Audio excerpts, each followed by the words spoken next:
Hello friends, কেমন আছো তোমরা সবাই? তো আজকে এখানে আমাদের রান্নাবান্না চালু হয়ে গেছে। এখানে দেখতে পাচ্ছ এঁচোড়টা সুন্দর করে কেটে নেওয়া হচ্ছে। এবার কেটে নিয়ে হচ্ছে কি? আমি তো কেটে নিচ্ছি। হ্যাঁ, কেটে নিচ্ছ, সেটা সবাই দেখতে পাচ্ছে, অত বলার কিছু নেই। চলো এবার আমার কাজটা দেখানো যাক।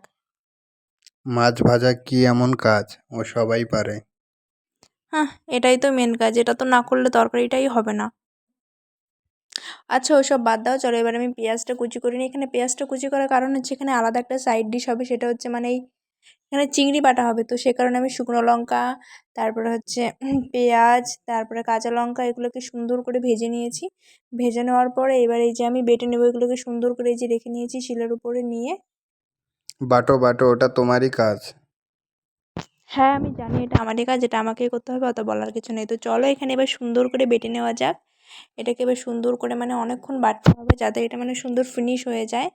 তারপরে এটা বেটে বেটে দেখো এখানে বাটা চলছে, আমাদের বাটনি খুব সুন্দর বাটতে পারে।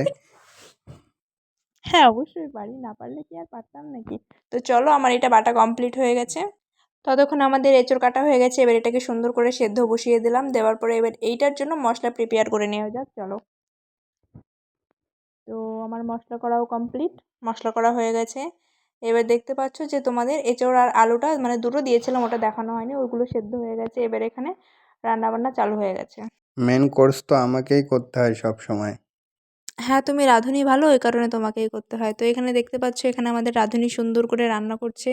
মুখের হাসিটাও তোমরা একটু দেখে নাও, খুব সুন্দর হাসি দিচ্ছে, এখানে রান্না হচ্ছে, হাসি দিচ্ছে। মশলাটা ভালো করে কষিয়ে নিতে হবে। চলছে চলছে, এখানে মশলা কষা চলছে। তোমরা জানালা ফাঁকা দিয়ে দেখে নাও, এখানে সুন্দর একটা রাঁধুনি বসে আছে, একদম মাসুম ছোট বাচ্চা রান্না করছে। রান্না চলছে তো, রান্না চলছেই।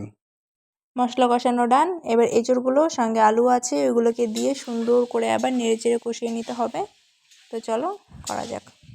এটাকে বেশ অনেকটা টাইম নিয়ে কিন্তু কষাতে হবে। রাঁধুনি সুফল মণ্ডল। কষানো কমপ্লিট। তারপর আমরা জল দিয়ে একেবারে ঢাকা দিয়ে দিয়েছি। সবটা তোমাদের দেখানো হয়নি, দেখানো সম্ভব না, কেন কি ভিডিওটা অনেক বড় হয়ে যেত। এবার দেখো, চিংড়ি মাছগুলো আমরা দিয়ে দিচ্ছি এখানে। চিংড়ি মাছগুলো দেওয়ার পরে এটাও এবার সুন্দর করে দিয়ে নিতে হবে। একটু বাধা হবে তোমাদের, লজ্জা হয়েছে, লজ্জা হয়েছে।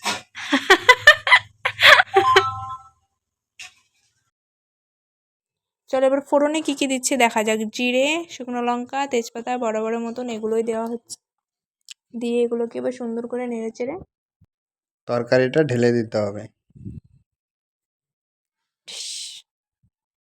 তরকারি আমাদের হয়ে এসছে। এবার তরকারিটা চলো নামিয়ে নেওয়া যাক। রান্নাটা করলাম আমি, ক্রেডিটটা তুমিই নাও।